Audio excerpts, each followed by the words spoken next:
종교가 아니라 정말 관계 속으로, 관계 맺음 속으로 가능케 한 사건이 성육신 사건이라고 생각해요. 하나님이 사람이 되셔서 위치를 떠나셔서, 하나님의 위치를 떠나셔서 내게로 찾아오신 분, 그분이 예수님이잖아요.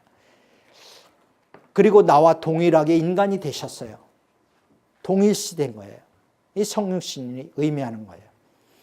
자, 여기에서 우리가 그러면 적용을 해보자고요. 우리가 얻고 싶은 사람이 있어요. 우리가 얻고 싶은 어떤 사람이 있다고 가정을 해봐요. 그 사람이 누구든지 상관이 없어요. 여러분이 얻고자 하는 사람이 있어요. 그 사람을 얻으려면 어떻게 하면 될 것인가? 예수님이 우리를 얻은 것을 적용을 하면 돼요. 그대로. 첫 번째는 위치 떠남이 필요해요. 성육신 모델을 적용하면 내가 있는 위치에서 얻고자 하는 사람의 위치로 가야 되는 거예요. 그 사람이 찾아오기를 기다리는 것이 아니라 내가 먼저 찾아가야 되는 거예요. 그리고 그 사람이 나처럼 되기를 원하는 것이 아니라 내가 그 사람처럼 먼저 되어야 되는 거예요.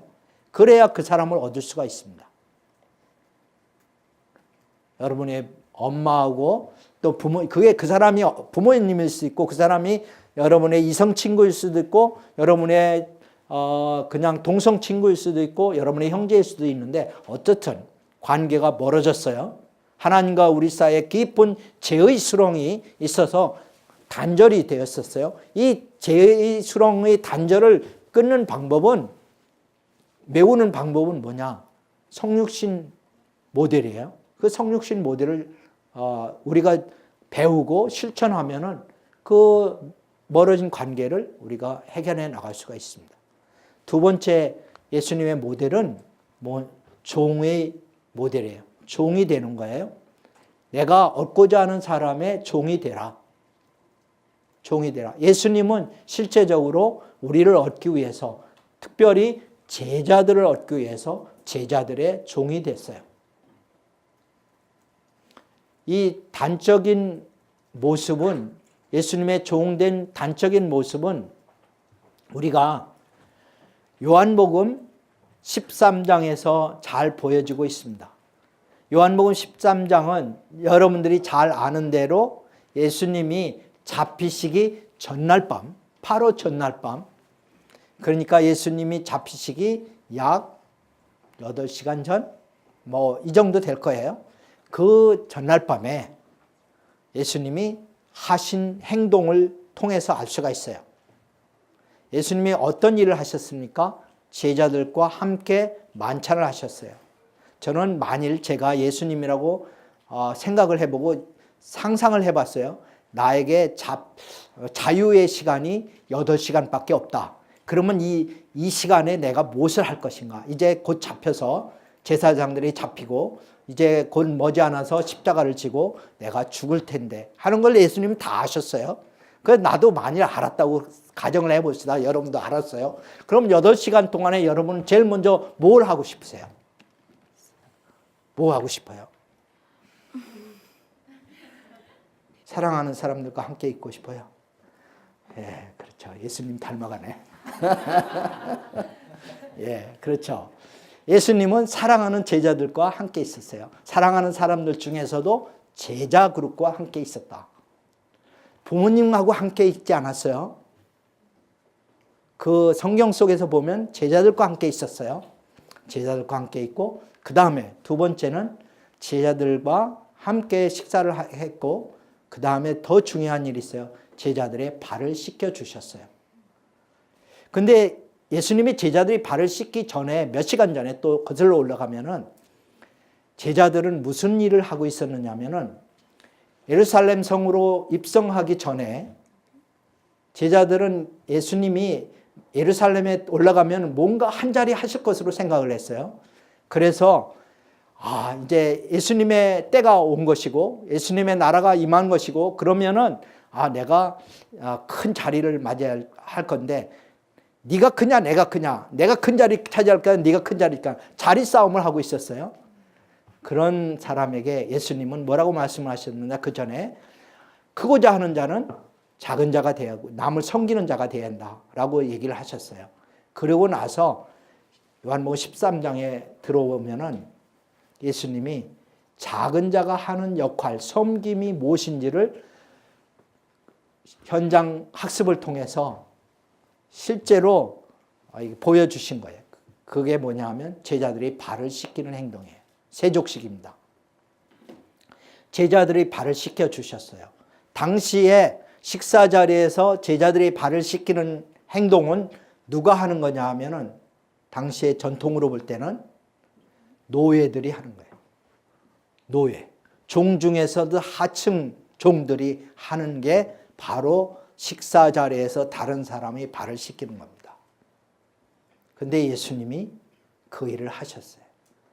스승이 제자의 노예처럼 행동하신 거예요.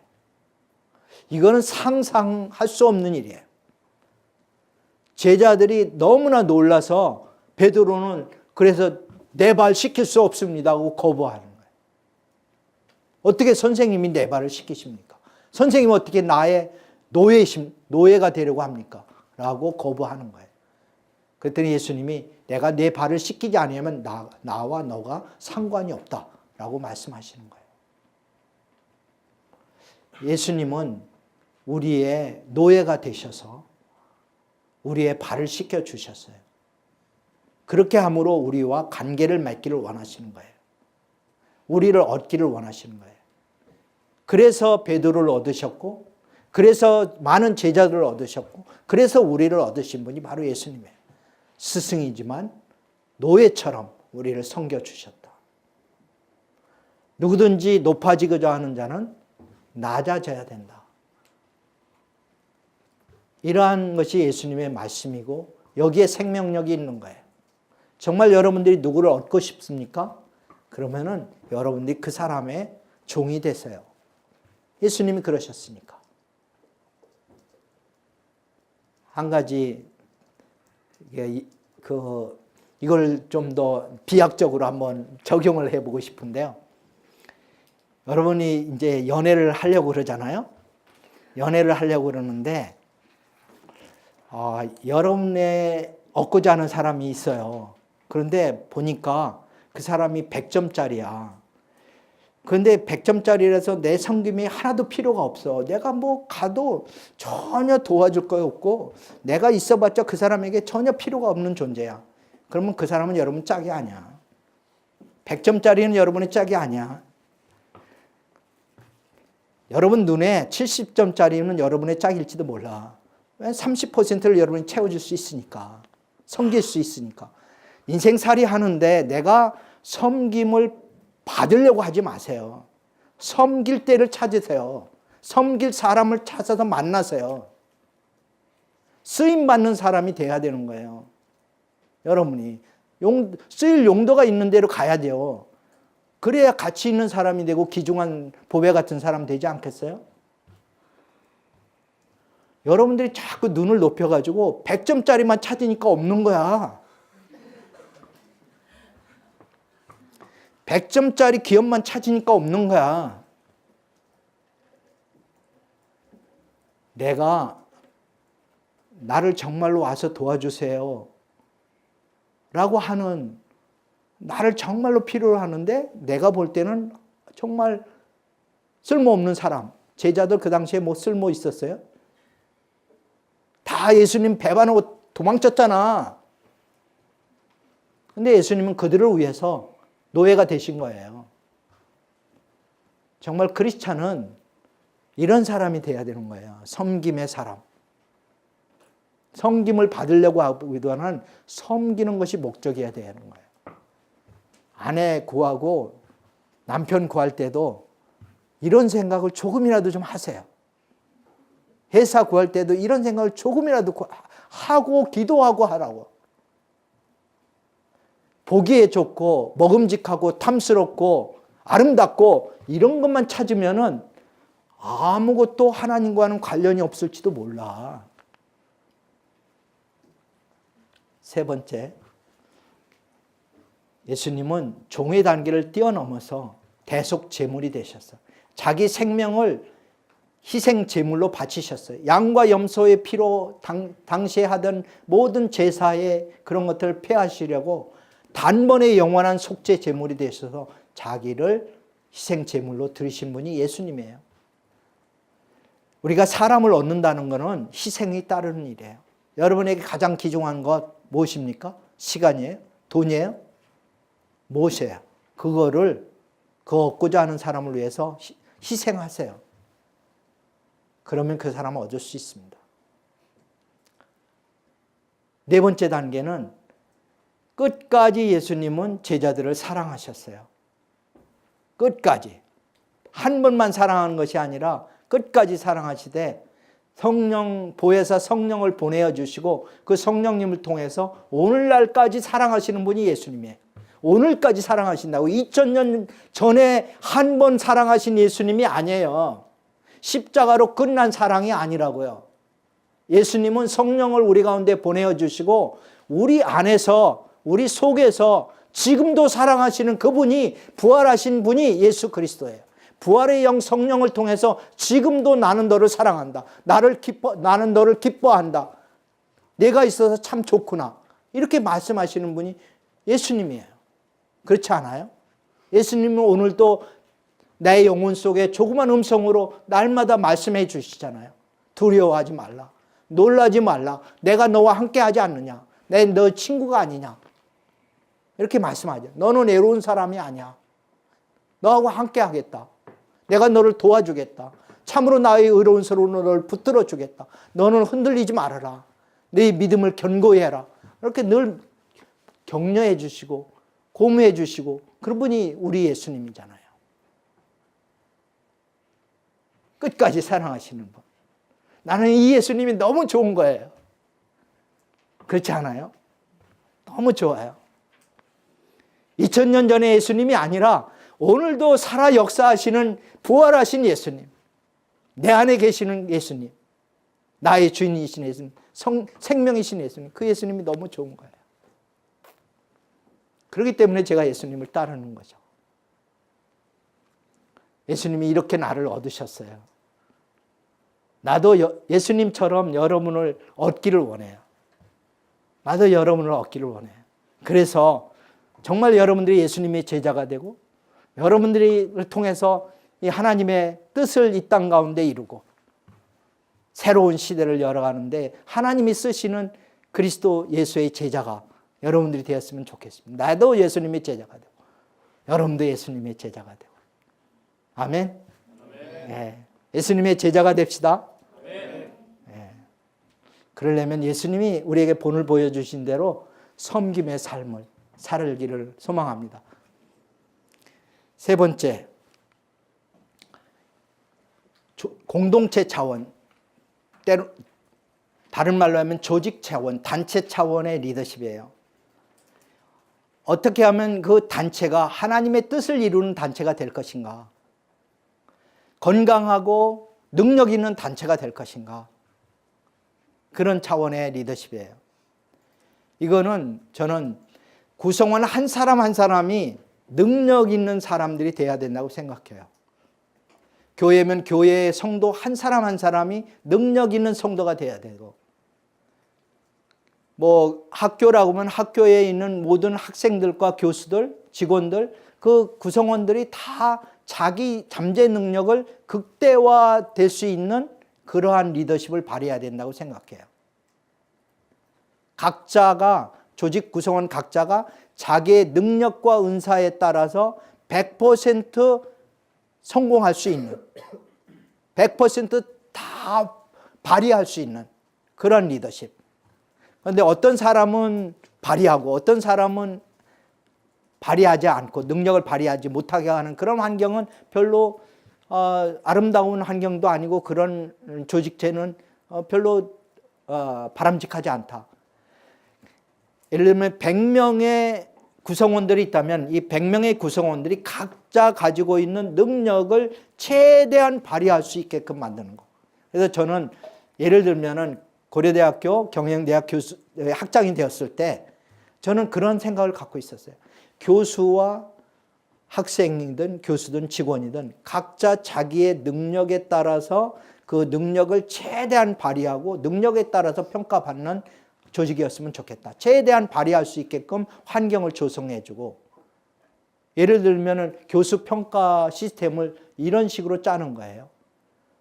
트랙으로 짜는 거예요. 연구 중심 트랙, 강의 중심 트랙, 사회봉사 중심 트랙. 그래서 뭐 주니어 프로페서 같은 경우에는 연구 막 할 나이니까 연구의 비중을 예를 들면 40%, 뭐 강의 비중을 20, 봉사 비중을 20, 뭐 기타 뭐 40대, 25대 뭐 이렇게 하는 거예요. 제일 높은 비중을 연구에 두는 거예요. 연구 트랙.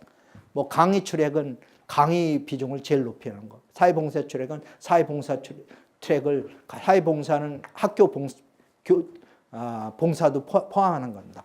그렇게 봉사 트랙을 해서 이렇게 각각 자기 은사에 따라서, 재능에 따라서 평가받을 수 있는 그러한 시스템을 도입을 하는 거예요. 그래서 각자 행복하게 만드는 거예요. 자기 능력을 개발하게 만드는 그러한 리더십이 저는 좋다고 생각해요. 천편일률적으로 획일적으로 그러한 평가하는 것이 아니라 각자 상황에 맞게끔 능력을 발휘할 수 있는 그러한 것이 어떤가. 예수님도 그렇게 하셨다고 저는 생각합니다. 성령의 은사들을 보면 알 수가 있어요. 성령께서 주시는 은사가 다양하거든요. 어떤 사람에게는 가르치는 은사를, 어떤 사람은 구제하는 은사를, 어떤 사람은 다스리는 은사를, 각각 달라요. 성경에 보면 27가지 이상의 은사들이 성경에 나열된 것만 해도 27가지가 넘습니다. 고린도전서 12장하고 로마서 12장을 보면 구체적으로 나와 있어요. 은사가 각각 다른 거고, 이 은사에 따라서 직책을 맡기는 거예요. 자기 탤런트에 따라서 할 일을 맡기는 거예요. 가르치는 일을 잘하면 가르치는 일을 해라. 전도하는 일을 잘하면 전도하는 일을 해라. 구제하는 일을 잘하면 구제하는 일을 하라는 거죠. 각각 잘하는 것을 잘하게 만드는 것. 그것이 리더가 해야 될 일인 거예요. 그리고 성경은 그런 것들을 보여주고 있어요. 여러분들이 어떤 자리에 가든지 무엇을 하든지 첫 번에 해야 될 일은 그 구성원들이 잘하는 일이 무엇인가 강점을 파악하는 일이에요. 강점을 파악한 다음에 그 강점에 맞는 일을 맡기는 거예요. 잘 못하는 일 맡기면은 그거 행복하지 않아요. 행복하지 않고, 그리고 그 조직 전체도 건강한 조직이 될 수가 없고 성과를 낼 수가 없어요. 각각 잘하는 일을 분별해서 그 일을 맡기는 리더가 이게 임파워링 리더라고 볼 수가 있어요. 임파워링 리더십.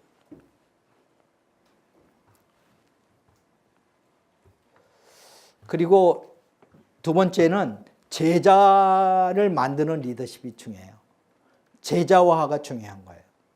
어떤 조직 체계는 자기가 가지고 있는 경험과 지식과 능력들을 다른 사람에게 전수해서 그 사람을 더 나은 사람으로, 자기보다 더 나은 사람으로 만드는 그러한 제자, 디사이플십이 꼭 필요한 거예요. 제자도가. 이게 건강한 조직의 특징이에요. 요즘 말로 얘기하면 학습 조직화하는 거죠. 러닝 오가니제이션화 하는 거예요. 이건 조직 이론에 나오는 학습 조직화, 제자도. 이게 매우 중요한 개념이죠. 예수님은 그렇게 하셨어요. 제자 삼는 일을 맡기셨어요. 마태복음 28장에 그렇게 말씀하셨잖아요. 너희는 가서 제자 삼으라. 모든 족속으로 제자를 삼아라. 아버지와 아들과 성령의 이름으로 세례를 주고 내가 너에게 분부한 모든 것을 가르쳐 지켜 행하게 하라 라고 말씀하셨죠. 훈련시키는 거. 네, 제자 삼고 있는지 모르겠어요. 제자 삼고 있습니까? 저는 감사하게도 제일 큰 축복이, 하나님께서 주신 제일 큰 축복이 제자 삼는 일을 할 수 있게 하신 거예요. 리더십 학교 제자만 해도 이제 여러분 14기잖아요. 그 여러분까지 하면은 585명. 예, 585명이에요. 585명의 리더십 학교 제자가 있고, 또 고려대학교에서 석박사 지도 학생이 120명 정도 되고, 그리고 또 나한테 한 번 이상 강의라도 들은 고려대생을 치면은 한 2만 한 3천 명 정도 되고. 굉장하죠? 예, 그래서 이 제자 삼는 일을 제게 맡기셨는데, 이 일을 할 수 있는 환경을 또 주신 거예요. 그래서 너무나 감사하게 생각해요. 여러분들에게 도전합니다. 여러분도 인생에 있어서 제자 삼는 일을 꼭 하세요. 교회에서 크리스찬 제자를 삼는 일도 중요한 일이고, 회사에 가셔서 여러분의 업무 분야에서 여러분을 믿고 따르면서 여러분을 선생으로 여길 수 있는 그러한 제자들을 삼는 일도 중요해요. 또 여러분이 믿고 여러분이 또 전도를 해서 여러분 예수 그리스도를 여러분 때문에 믿는 그러한 믿음의 제자들도 많이 만들어내는 것도 중요해요. 모든 측면에서 제자 삼는 일이 매우 중요합니다. 중요한 거는 이 제자가 자기보다 나은 제자를 많이 만들어내야 돼요. 예수님이 그렇게 하셨어요. 예수님이 말씀 한 구절, 너희는 내가 한 일을 할 것이고 이보다 더 큰 일도 할 것이다 라고 말씀을 하셨어요. 그리고 실제로 예수님의 제자들은 예수님의 한 일보다 더 큰 일들을 계속해서 만들어가고 계십니다. 지금. 그렇죠? 네.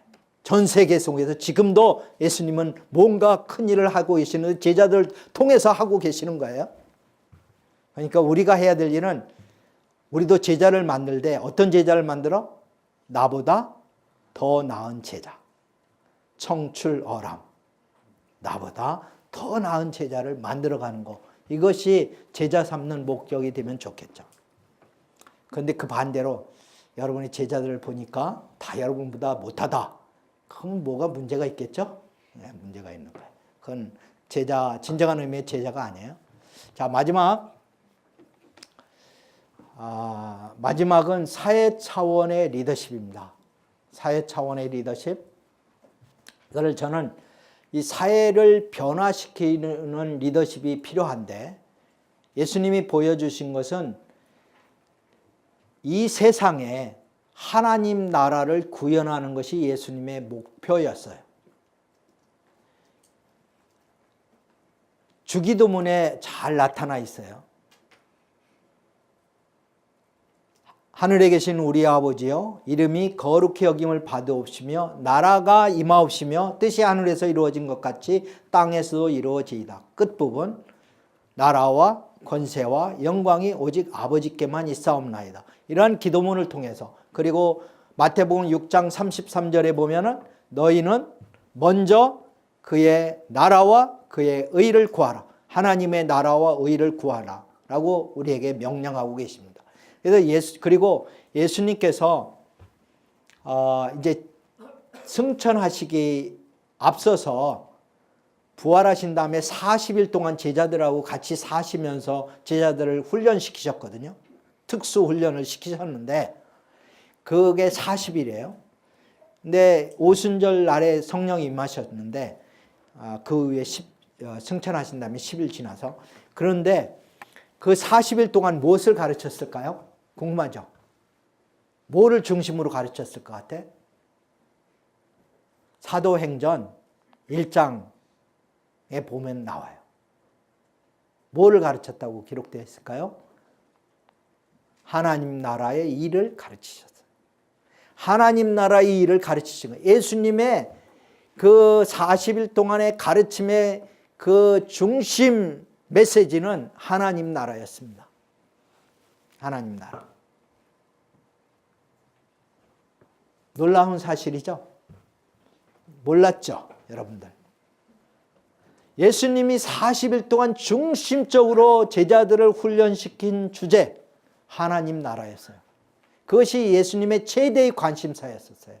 제자 공동체에 부탁하는 최대의 부탁이 하나님 나라를 이 땅에 구현하는 거였어요.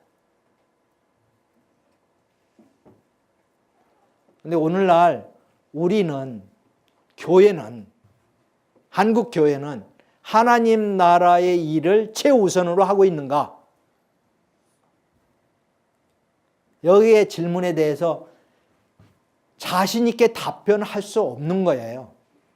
여기에 한국 교회의 문제가 있습니다. 이 하나님 나라에 초점을 맞추는 교회인가 아닌가가 예수님의 관심에 얼마나 부합되게 행동하는 교회인가 아닌가를 알 수가 있는 거예요. 그리고 개인적으로도 볼 때 내가 과연 하나님 나라 구현을 위해서 신앙생활을 하고 있는가, 아니면 나의 욕심 때문에 신앙생활을 하고 있는가 살펴봐야 돼요. 왜 교회에 나가십니까? 나는 왜 교회를 나가는가? 질문이에요. 다 여러분들이 다 같이 해봐야 되는 거예요. 나는 왜 교회를 나가는가? 나는 왜 예수를 믿는가? 구원을 받았어요. 우리는 예수 그리스도를 믿음으로 구원을 받았고 영생을 얻었어요. 하나님의 자녀가 되는 축복을 받았습니다. 그건 믿음으로 된 거예요. 행위로 된 게 아니에요. 그 다음, 그런데 왜 또 계속해서 나가? 예배하기 위해서, 예배드리기 위해서. 그것도 하나이겠죠. 그것으로 끝입니까? 왜 예배드려?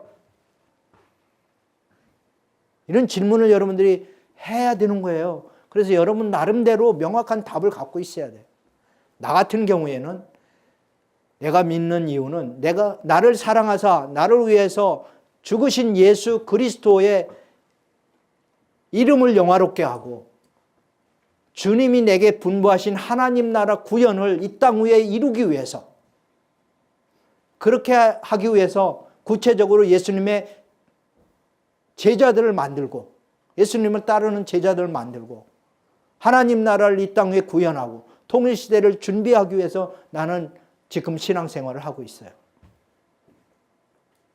여러분들이 왜 예수 그리스도를 믿고 있는가를 여러분들이 구체적으로 알아야 돼요. 저는 그것의 공통적인 게 저는 하나님 나라였으면 좋겠어요. 하나님 나라를 위하여. 왜냐? 왜 그렇게 얘기하냐? 예수님의 최대의 관심사가 하나님 나라였기 때문에. 제자 공동체, 즉 교회를 향한 예수님의 간절한 소망이 하나님 나라였기 때문에 그래요. 교회를 향한 간절한 소망이 하나님 나라였다면 오늘의 시대에도 교회가 추구해야 될 간절한 최대의 목표는 하나님 나라여야 된다고 저는 주장하고 있는 거예요. 교회가 교회를 위해서 존재하는 것이 아니라 교회는 하나님 나라를 위해서 존재해야 된다.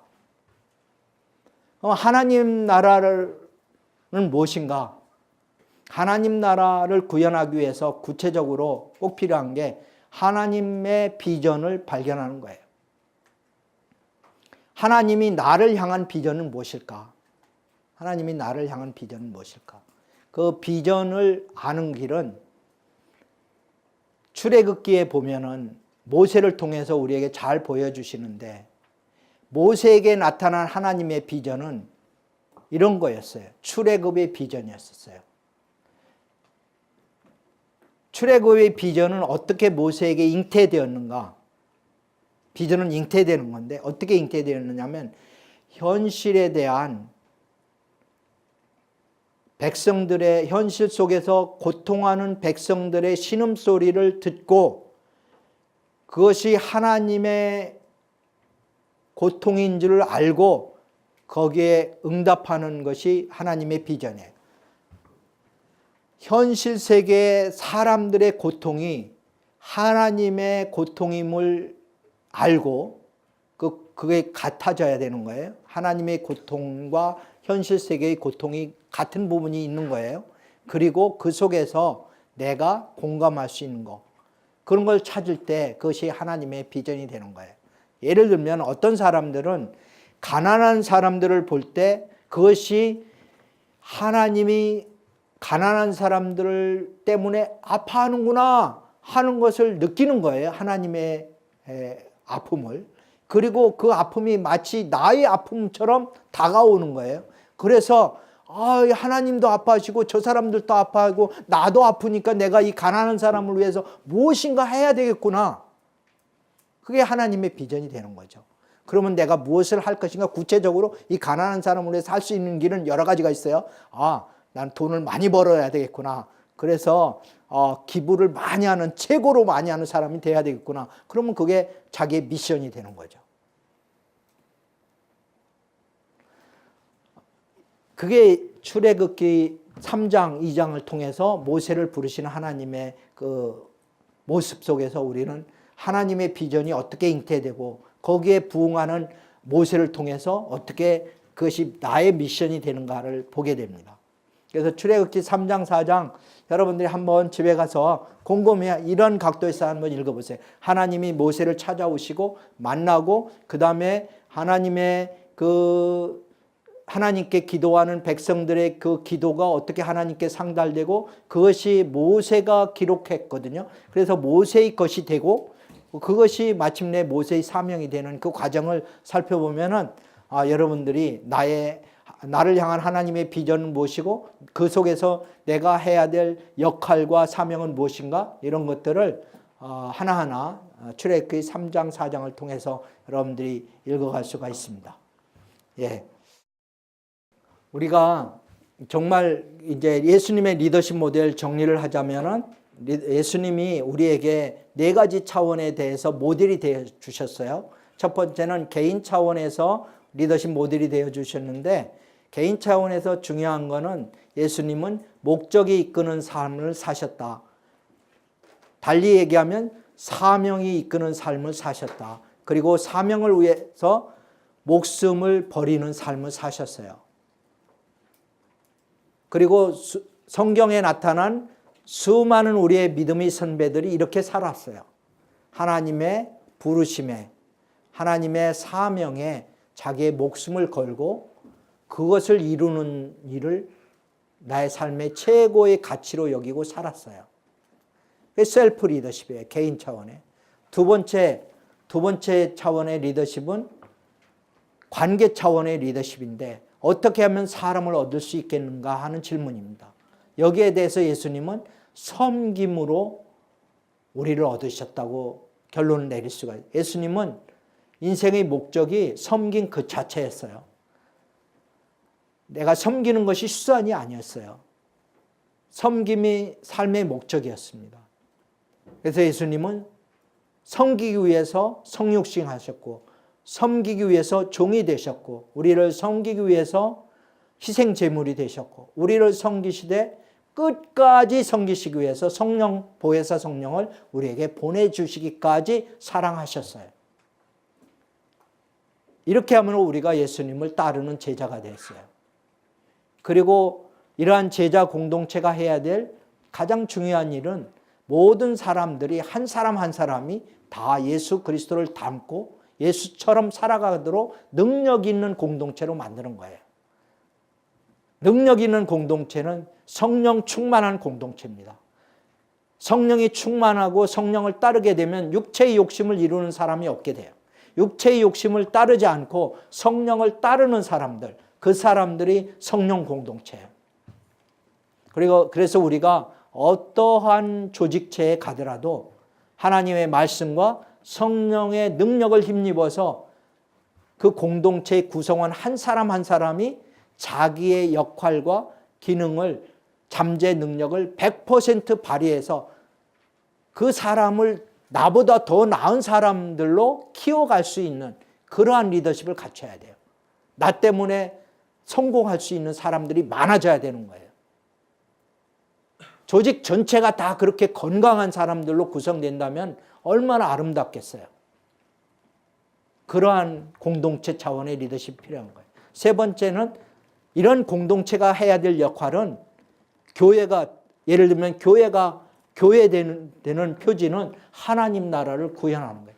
하나님의 비전을 이 땅 가운데 실현하는 거예요. 하나님의 비전은 하나님의 통치가 임하는 것입니다. 하나님의 뜻이 하늘에서 이루어진 것처럼 땅에서도 이루어지는 거예요. 정치, 경제, 교육, 문화, 과학기술 모든 영역에 가정과 일터와 국가 사회 속에 모든 호흡이 있는 곳마다 하나님의 통치가 임하게 하는 거예요. 하나님이 다스리는 세상. 그러한 세상을 만드는 것이 하나님의 꿈이에요. 그 일을 누구를 통해서 하고 싶어 하시느냐? 우리를 통해서. 이 엄청난, 이 벅찬 이 가슴, 이 흥분 안 생겨요? 하나님은 우리를 통해서 일을 하시기를 원하세요. 하나님의 꿈을 이루시기를 원하시는 거예요. 다른 사람이 아니라 나를 통해서 하나님의 꿈을 이루시기를 원하는 거예요. 내가 무엇이간데 하나님께서 이 21세기의 대한민국에서 나를 택하시고 나를 한국 리더십 학교 가운데 두시고 이 통일 시대에 하나님 나라를 구현하기를 소망하시는가? 그를 위해서 이렇게 하나님이 오늘도 살아서 역사하시는가? 이걸 생각하면 견딜 수 없는 벅찬 이러한 흥분이 오는 거죠. 이 일에 함께 동역하는 거예요. 우리가 함께 걸어가는 거예요. 너무 감사하지 않아요? 네. 이 일에 함께하는 하나님 나라, 통일시대의 하나님 나라를 구현하는 작은 예수들, 바로 여러분들입니다. 예수님을 따르는 작은 예수들, 바로 우리예요. 리더십 학교 14기 여러분 축복합니다. 예수님의 리더십을 배웁시다.